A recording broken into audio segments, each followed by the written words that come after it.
Hi, I'm Ollie. In this video I'm going to be taking a look at the Sony Xperia Z. So this is the phone itself. Nice slimline phone.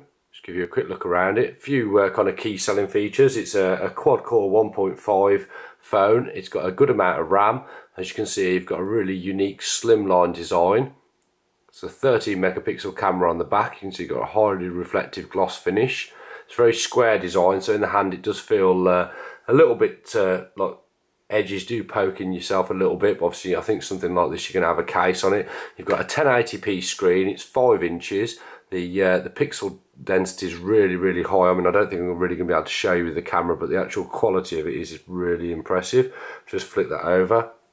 Comes with Jelly Bean on here as standard. You've got the Sony interface on the front. It hasn't been messed with too much, which is nice. So I'll just give you a quick walk around the phone. So you've got your volume up and down. Also the power button to activate the phone. Speakers are at either side. You've got 2 contacts there, which I think for wireless charging cases. Micro SD card here, so you have a little thing that you pull out. Now, one key feature of this phone is it's actually waterproof, so it's quite essential that you ensure that those go back in if you want to use the waterproof side of things. At the top here we've got the headphone jack. A few things I'll point out before I go any further into the review. You do get a nice pair of headphones with this. I haven't opened them yet. Hopefully you can see there. They're actually in-ear Sony ones. I think they retail about £35, so that's quite nice to see those thrown in. And also the travel adapter is nice and slim and compact, especially for a UK plug. That pops up and you get a USB lead included, which pops into there. Just a quick check. I think it's a 1 amp charger. Yeah, it's 1 amp output, so not going to expect anything amazing on charging times there. As you can see while I've been doing that, the back of the phone is really impressive. Unfortunately, you've got all this scribbled over it. So if you want to get to the charging port, there's a little port here. Just flicks open. You can see you've got a micro USB, which is pretty much standard to see on phones now. So next thing, I'll make sure all these ports are closed, and I'll take a trusty glass of water. And it is literally a case of you can just put your phone in a glass of water, which is quite scary to do with a brand new phone.